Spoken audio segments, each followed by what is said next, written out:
All right, everybody, welcome back to Bourbon Flights OKC. This is episode number 18. Eric, as always, with my co-host Jason, and this one is entitled Calumet Clash.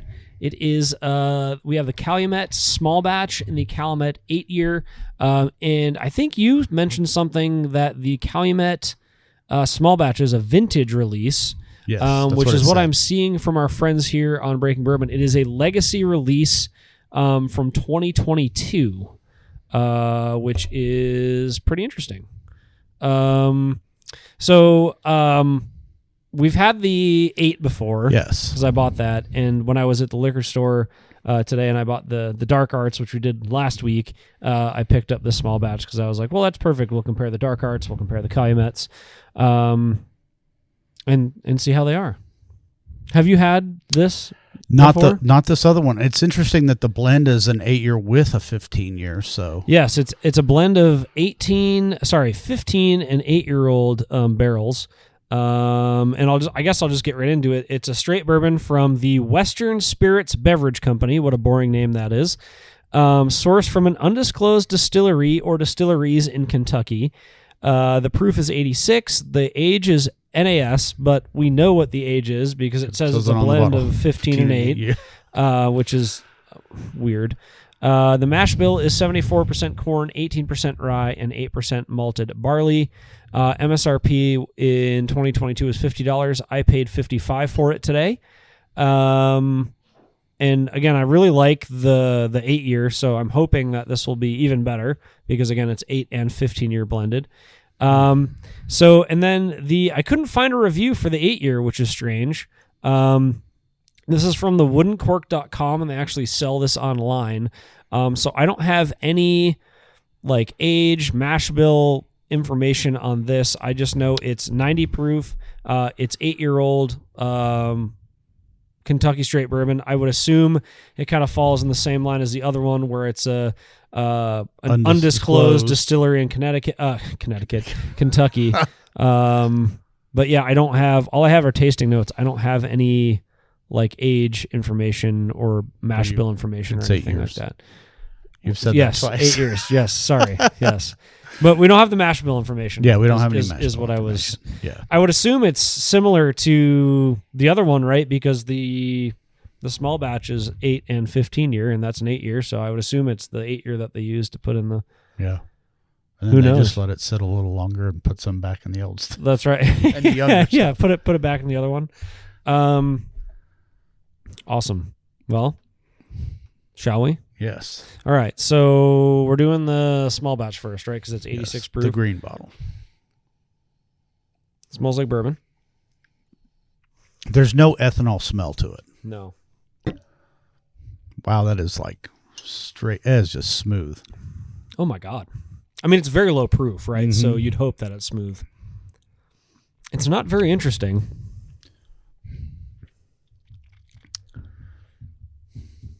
It doesn't.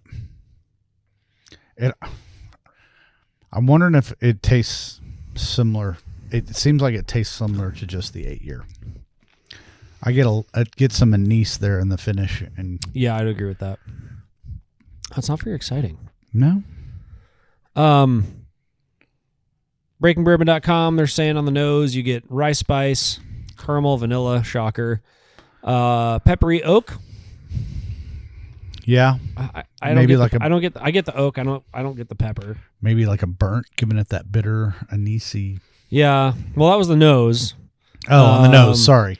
The palate is I don't oak and know. vanilla, shocker, rye spice, brown sugar. I don't get the brown sugar. I mean, it's not bad. No, it's just not. Yeah, there's just not a lot going on. It's almost watery to me. I was gonna say it seems watered down. Yeah. It's like somebody took like the kids got a hold of your bourbon and watered it down, trying to put some hide the water in level. there. Yeah. Finish. I like this. The finish tries its best to differentiate itself from the rest of the sip. You got light notes of vanilla, oak, rye spice, dab of white peppercorn, lingering heat. I don't agree with. It's kind of there and then it's gone. Yeah. And it's not dry. It's a little oily. It's watery. Yeah. Yeah, I don't know. I don't know if I'm a fan of that. It's not horrible, but it's not something I think I would buy. No. And I haven't had the 8 year in a while. Basically, since we opened that bottle. I think I like the 8 year more than this, but again, we'll find that out here in a minute. I mean, again, one of those ones. Maybe if we revisit it later. Yeah, maybe give it some time to breathe. Yeah, for $55, I'm a little disappointed. Yeah. I'm a little disappointed. Yeah. Anyway, it's kind of like paying $200 for a bottle of Blanton's. I'm just kidding. Yeah. Sorry. No. Lord, I apologize to all you people that like Blanton's. I mean, hey, if you like Blanton's, that's fine. If you're paying $200 for it, there's something wrong. Yeah, there's something wrong with you. Man, that's kind of a bummer. Yeah. I was hoping it was going to be better than that. Yeah. It sucks when you spend money on a bottle. And $55 isn't, outrageous, but it's still like, man, this should be decent. Yeah, and it's kind of why we're doing this. So we do this so that you guys don't have to. Yeah. It's just boring. Yeah. It's just not an exciting bottle at all. Like, there's nothing interesting about it. Yeah. I mean, the label's cool, I guess. I don't know. I think I would rather have the Evan Williams vintage. Oh, yeah. Yeah. I mean, that's a way better bottle than that for $37. Yeah. All right. Shall we get into the 8 year? Yeah. It smells like exactly the same to me. It does. And it probably is just the 8 year and then whatever. Yeah, I told you this thing was trying to punch me in the face. You deserve it. You got to dodge the microphone. Yeah, I don't know.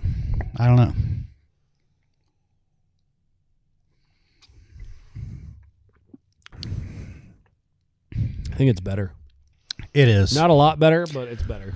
You would think with adding a 15-year in, unless that 15-year was just bad. Yeah, but they're trying to disguise we've talked to our friends, especially like Justin W. and these guys in the Oklahoma Bourbon Facebook group, and you asked a very, very good question that I still remember. You asked, "Do you think stuff can be aged too long?"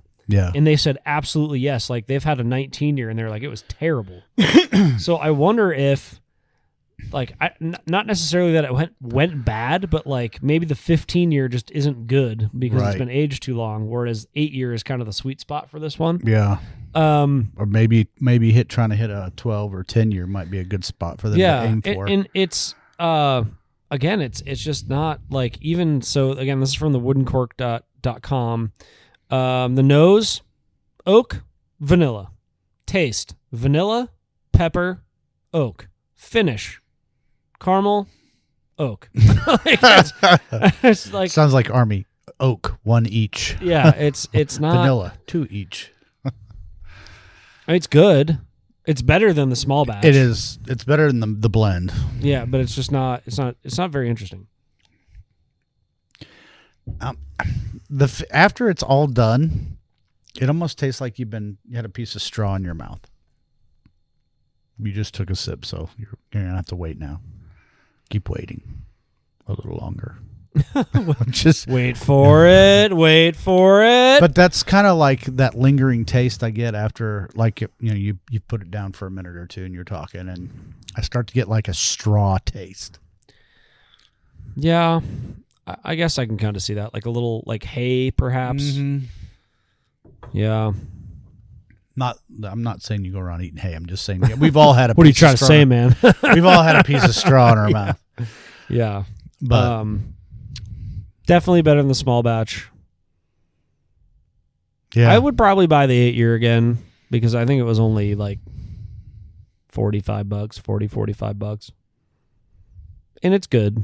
The small batch is it small batch or is it a blend? Oh, it is small. It's small batch. I mean, it's a blended small batch. Yeah. Thank God it was only a small batch. Yeah. Hopefully they didn't make too much of that. It almost seems like they downgraded the 8-year with some bad 15-year, is what it tastes like. Yeah, and then tried to pass it off as something that was limited, very hard to find, vintage release. Yeah, just like an old sock, at least 30 years. Yeah, it's Yeah, no, it's not. And honestly, like just looking at it, it kind of looks watery, the green bottle. Yes. I don't know. Do we dare put them on? I think we have to. On the ice? I think we have to. I think we owe it to ourselves. All right. We're only 10 minutes in, so at least we need to make some more content for another few minutes. They could listen to us banter. Yeah, that's right. We got to have a story we can come up with here to make this episode better sure. than just these kind of boring bottles of bourbon. Boring bottles of bourbon. Alliteration. Stay tuned, but wait, there's more. But wait, there's more. Yeah, I think we should put it on the ice. All right. We'll give it a shot. We'll give it a shot. We'll put it on the ice. Maybe it'll make the small batch way better. I doubt it, but Or it'll taste like soggy straw. wow. Stay tuned. What an endorsement you're giving to this.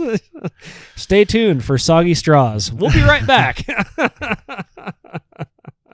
All right, we're back with Soggy Straws. No, I'm just kidding. I did spill today, though. Yes. You didn't earlier. In the last episode we did, you did a very good job. I was very proud of you. I did spill a little earlier. And you didn't disclose this information? Not. Wow. Well, at least I'm owning up to my mistakes over here, okay? Wow. All right. Well, I guess we're both at fault today. Again, I still want one of those. Like, we need to get like the accident signs. It's been how many days since the last spill, or how many episodes, Yeah. Because I feel like we've gotten pretty good at not spilling. It's just certain bottles seem to be a bigger. Well, it's also hard when you record 2 episodes in a day and you drink that much bourbon. You're not really of sound mind. Things we do for our audience. That's right. That's right. We're out here working so hard, drinking all the bourbon, so that you don't have to, or that you can decide and be like, "Hey, I don't want to buy either of these bottles because they're not that good." Yes, but unless look, you think we're I've idiots. made that financial sacrifice for you. No, I'm just kidding. But if you totally disagree and everything you disagree with our picks on everything, maybe it's the bottle for you. Probably not the green one. It's still pretty watery. Well, I mean, my wife came up here earlier after we did the Dark Arts Amberana episode, and she hated it. Yeah. Which is insane. Opposites attract, Yeah. The right, the wrong. That's right. I'm just kidding. Thank you. All right, so we've put ice in both of these. We'll just get to it. This is the small batch, I guess a small batch blend, if you want to call it that, the 8 and the 15 year on the ice. On the ice. Still doesn't smell like much.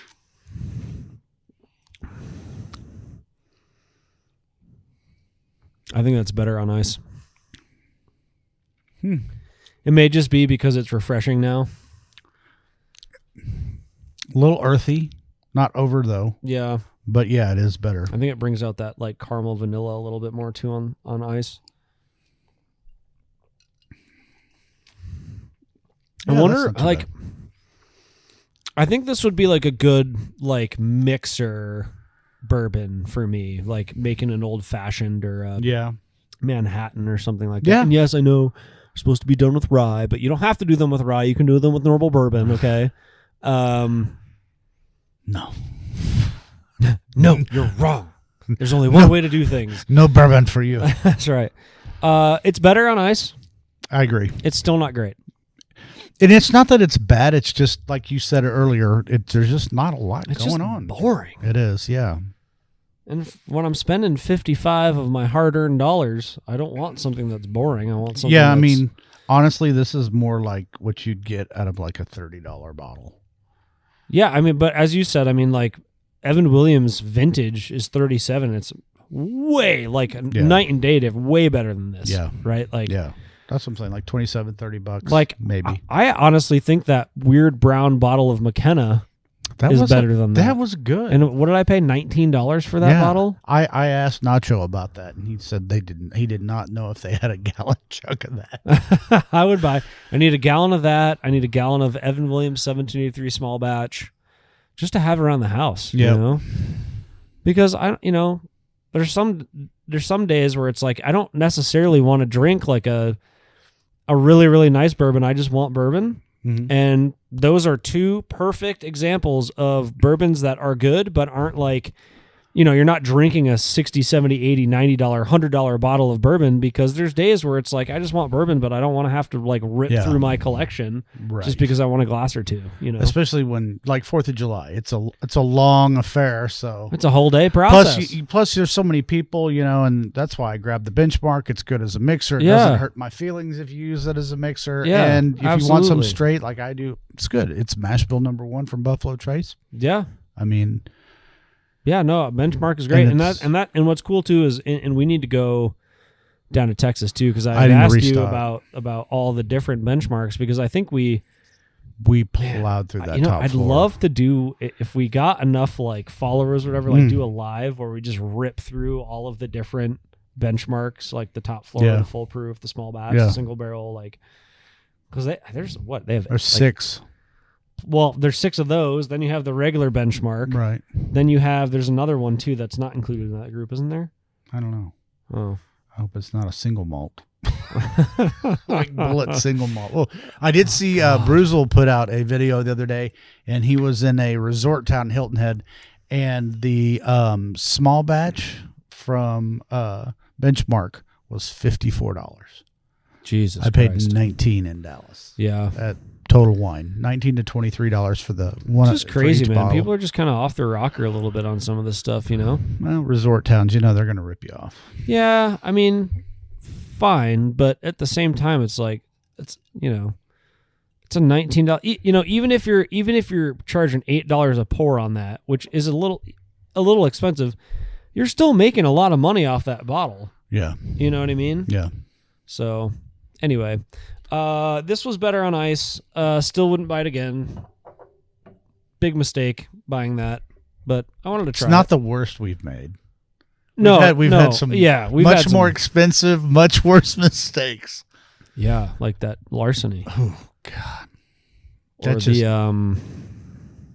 God, what was the other one that we were just talking about that we were hating the other day? Oh, the barrel rye. What? Bastard. That Whistle so Pig. Bad. We'll have to bring that on the show. So what's funny is Whistle Pig 10 was bad, but I've had the 15 and I thought it was okay. Really? Because, yuck. Yeah. What was that? There was the turpentine. Which one was that? The Ancient preferred, age? ancient age preferred. It's preferred, but not by me. I'm not sure who prefers that. Maybe pyrotechnicians. It reminds me of those stupid Subway commercials where Patrick Mahomes is like, this prefers this sandwich. It's like, that's preferred by no one. So bad. Oh, it's awful. Yeah. That is an awful bottle. But all right, so the 8-year. Okay, 8-year on the ice. That's right. Because there's just one. There's one singular cube. I like it better neat. I do too. Almost has like cherry medicine taste with the water. Yes, I agree. Yeah, like that cough syrup. It's not good. Is that NyQuil cherry? Interesting how the small batch, the green label, is so much better on ice, but then this is the opposite where it's terrible on ice. And I don't mind this bottle so much. Neat. Yeah, neat. Yeah. I don't know if I'd buy it again. Yeah. How much was that one? Maybe I would. 45, I think I paid for that. It was a while ago. Yeah. It's fine. I've had worse for more. I mean, yeah, I've had better for less. True. I mean, yeah, it's okay. It's definitely better neat. All right. 1 to 10. 1 to 10 on the green label. 4.5. You're generous. 4.5 on that. I'd say 4. Red label, the 8-year. Are we going neat here on both these? Neat on both of them. Yeah. 5.7. Yeah, I would agree with that. Okay. Now, if it was on ice, I would probably give that green bottle, the small batch, maybe a 4 or 5. Yeah, I'd give it like a 5. And the red label, I just wouldn't 3, give. You know? Yeah, I wouldn't. I would only take. I wouldn't give. That's like a sketch. The What's Up Brother guy. That's like, oh yeah. I only take. I don't give. I'm not going to say anything. Oh, God. All right, sir. Well, this was kind of a little bit of a bummer for me. Yeah, I mean, the 8-year, I like the 8-year. Again, I've had less for more. I've had more for less. But the green label was not good. It's not. Yeah. Not good. And to be like their, what did they call it here? To be their legacy release or their like vintage stuff. I mean, that's awful. Like the estate bottled, the Bardstown up here. I don't know if you can see this on camera. The Bardstown, like estate bottled. I'm like all day long. Like that's sick. Like good on you. You guys did like a vintage estate bottle one. If that's what Calumet's putting out, like that just, what are you doing? That just seems like something went wrong and they tried to cover it up and get it out and still make some money off of it. Yeah, they just didn't care, right? That's just bad quality control. Yeah, it's not a good bottle. It isn't. Should probably slap yourself. So I would say to the viewers, do not buy the small green batch label. Yeah, 15 and 8-year I would blend. say give the 8-year a try. Yeah, you might like it. Don't overpay for it. Yeah. I mean, I'm just trying to see what do they have it for it here. So they have it on wooden cork for $50. I wouldn't pay that for this bottle. No. But, if you see it for, 40 or less, yeah. Yeah, try it. I mean, again. And like you said, it would be a good mixer. Yeah, and, we're not the end-all, be-all of reviewers, right? It's like you might get that and you'd be like, this is awesome. I mean, this is just obviously our opinions. I mean, we haven't been right yet, so. No, never. According to my wife, I've never been right. But yeah, I am disappointed. I'm disappointed in the green bottle, the small batch. Yeah. I know I've said it 1,000 times already, but I'm a little bummed. The good news is I have Dark Arts Amberana. I think we should apply for a federal grant because we're putting out a public service announcements. That's right. Yes, that's right. This is a public information hotline. Maybe don't. Maybe don't. No. All right. Any final thoughts, accolades, concerns, comments, criticisms? Nope. Stories? Just looking forward to all the changes coming up in season 2. Yes. Season 2 will be fun. We'll have guests. Lots of changes. We'll have guests. We'll have a new bar. Or don't give away what we're going to do yet, but we're going to have something else going on that ties all the way through the season. Yes. Linked together. 2 things, actually. Yeah. Loaf will still be here, though, so don't worry about that. We'll keep Loaf. Loaf will remain. We probably need to do a worst ever episode and then find out which. Yes. Get all the ones we just absolutely hated. Yeah, but the problem with that is I don't want to spend money on shit that I hate. No, the ones we've already reviewed and hated. No, I know. Oh. We're not going to try them. We're just going to talk about them. I thought you'd suffer through it for the fans. Well, no, but what I'm saying is there's stuff that we hated that I don't have anymore. Oh, no. I don't want to go spend money on stuff. No, I'm not. Yeah, I've got You've plenty of things we hated. And you've got all like that barrel rye. No, that's good. I've almost drank that. It's so bad. It's not. I think that's the one bottle that you and I absolutely 100% are so different on. Yeah, it's like you really like I don't think it's the best rye ever, but I don't think it's that bad. It's so bad. It's so bad, dude. There's so many others that are so worse. Oh, it's so bad. I mean, I'm not saying it's the worst, but it's not good. It's not that bad. Well, we're going to continue to argue about this off camera, I'm sure. Probably. He's wrong. His wife told me. My wife? She confirmed. Yeah, that's His right. wife confirmed it. He's wrong. That's right. Any final thoughts? No. Kind of a bummer of an episode. But I enjoyed being here. I enjoyed doing this, but as far as the bourbon is concerned, it was a bit of a bummer. Yeah. I think we should based on last episode, we should probably explore some more Amberanas. I agree. When we go I'd be down for that. Yeah, I think when I go to Texas and get some restock up on the benchmarks. Yeah, I'm going to DC in not this week, but the next week. So maybe I can do some. There's a specialty bourbon store there, but isn't it in Alexandria? I think it is, and it's just I'm going to be there for like a week. You might want to rob a 7-Eleven before you go. Here's 7 pennies that I got from robbing the 7-Eleven. How much bourbon can I get with this? It's a time lock safe, sir. How much time do I have? That's right. Oh my God. I'll take a burrito while I wait. Chicken burrito. the rolling hot dogs. And a Slurpee, of course. All right. We've really gotten off the rails here. Yeah. Ready? Yes. All right. Thanks, everybody, for joining us on this bourbon journey through Oklahoma City. Remember, there's a world of bourbon out there waiting to be explored, one sip at a time. Until next time, keep your glasses full and your spirits high. Cheers.